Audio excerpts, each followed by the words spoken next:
Hello and welcome to the Tabletop Games blog topic discussion. Score. In-game versus end-game scoring. Imagine playing your very first indoor bowls game, but there is no jack. Everyone simply rolls a bowl towards an imaginary target. Somehow your experienced opponent seems remarkably confident, while you try to copy what they do and hope for the best. At the end of the first end, someone reveals where the jack had been all along and awards the points accordingly. Then the second end goes in the same fashion, with a target that no one can see.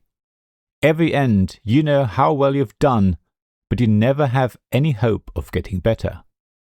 Learning to bowl that way would feel practically impossible because every bowl would be complete guesswork.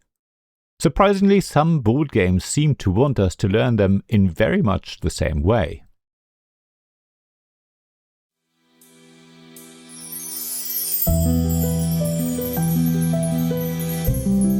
It was when I was listening to episode 673 of the excellent 99% Invisible podcast that I was inspired to write this article.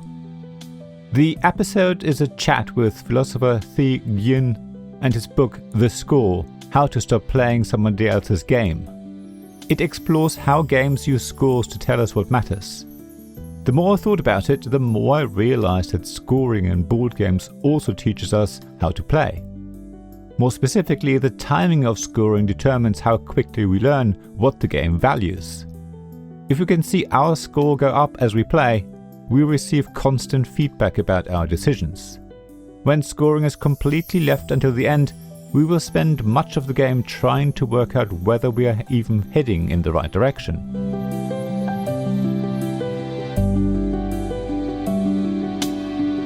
When we think about scoring, we usually think about deciding who wins.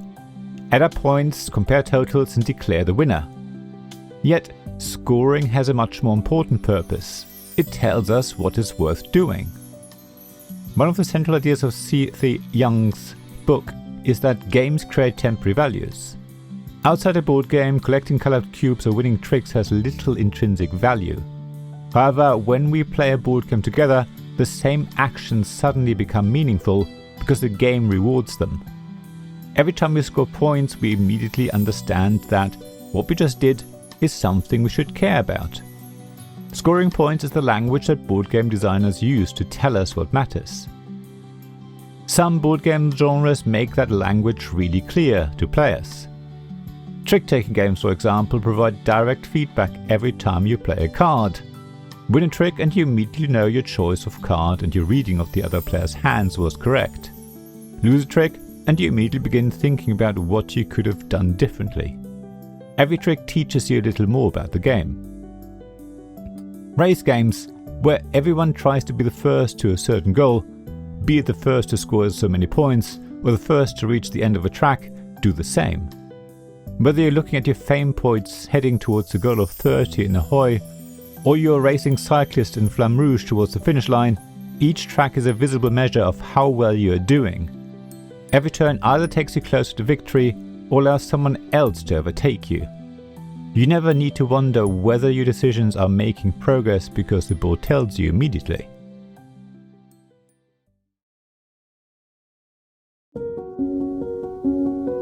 Knowing what scores points is only part of learning a board game.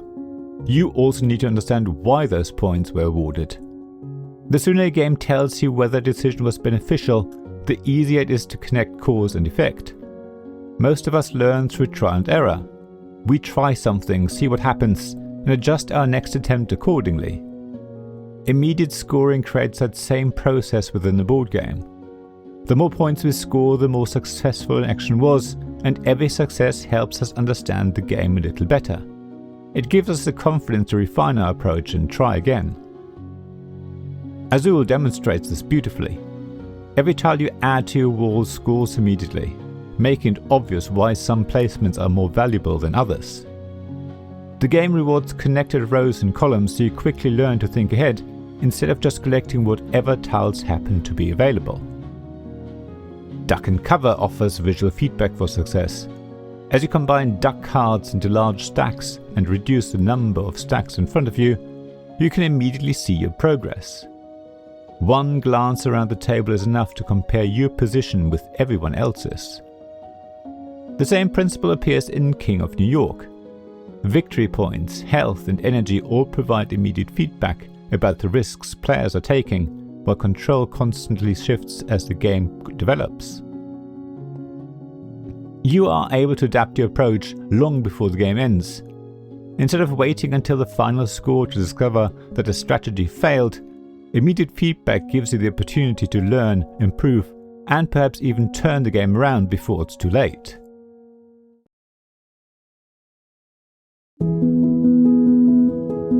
Of course, immediate feedback is not always the right choice.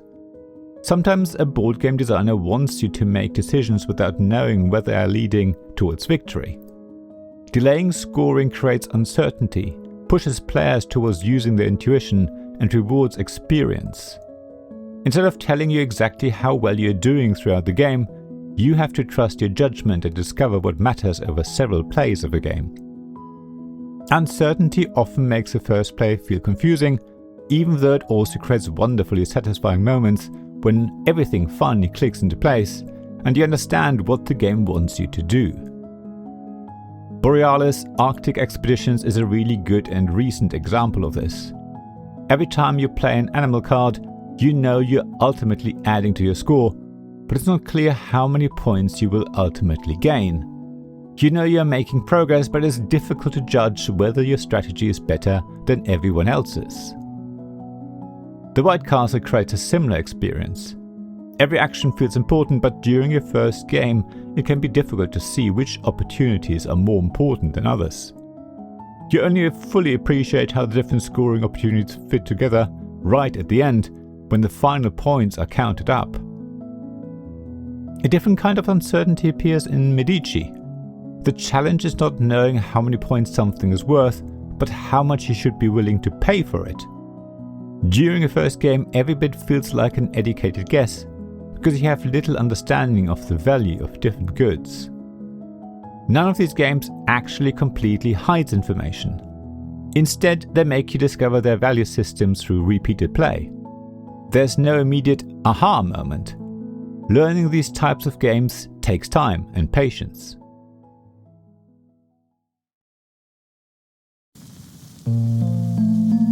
Luckily, scoring does not have to be an all-or-nothing affair. Many games combine immediate and endgame scoring, giving you enough feedback to understand whether you're roughly going in the right direction, while still keeping the final result uncertain.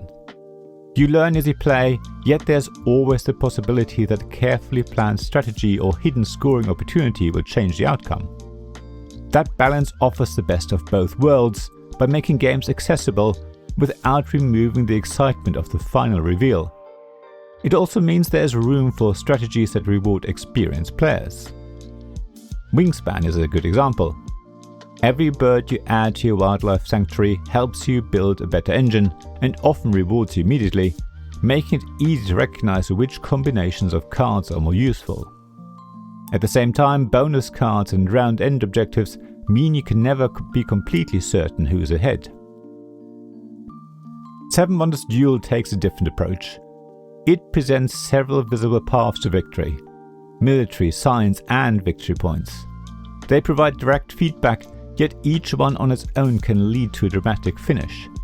The game constantly encourages you to reassess both your own strategy and your opponent's. Planet Unknown probably strikes the clearest balance of all. Advancing along multiple tracks provides continuous feedback about how efficiently you're developing your planet, while objectives and final scoring ensure that the winner often remains uncertain until the very end. Digital adaptations of board games often take this idea one step further. They show what the scores would be if the game ended now. Those projected scores are not final, but they provide really good feedback throughout the game and help you understand which decisions are generally good. They preserve uncertainty while making the learning process much easier.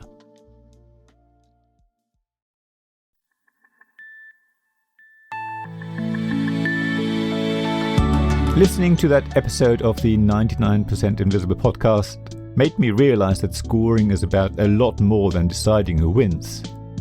As C.T. Jung argues in his book, The Score, points tell us what matters within the world of the game. I argue that when those points are awarded matters just as much. The timing of when scoring happens decides how easily we learn the board game and how confident we feel in our decisions. Timing helps us learn that what the designer is trying to teach us. Neither in-game nor end-game scoring is inherently the better choice. Immediate scoring gives players constant feedback, making it easier to connect decisions with consequences. Endgame scoring adds uncertainty and encourages us to trust our instincts and gradually uncover the game's deeper strategies through repeated play. Many popular games combine both types of scoring, offering enough feedback to guide players through the game, while preserving the excitement of not exactly knowing who is in the lead right until the end. It is easy to think of points as little more than a way of ranking players once the game is finished. I feel that they do a lot more. They influence every decision we make from the opening turn right until the end. Whether those points appear immediately, remain hidden until the end, or do both, they affect how we experience the game from the start to finish. The best scoring systems do not simply count success. They help us understand what success looks like in the first place, making every point part of the conversation between the designer and everyone sitting around the table. Thank you for listening to this Tabletop Games blog topic discussion podcast. Please check the description below for links mentioned in this episode, as well as to the written version of this article on the blog. If you enjoyed this episode, please subscribe, give us some stars, or leave a review. Please also tell your friends about me, and if you want to offer financial support, check out my Patreon and Ko-fi pages, links to which you'll find in the blog at tabletopgamesblog.com. So thank you again for listening, and I hope to see you again soon. This podcast was made possible by the generous help of my supporters. Royal Patron Sean Newman, Magic Champion John Risley, Castle Guards David Miller and James Naylor, Dice Masters Alex Bardi, Paul Grogan and Robin Kay, and Shining Lights Jacob Davis, Gavin Jones and Richard Simpson.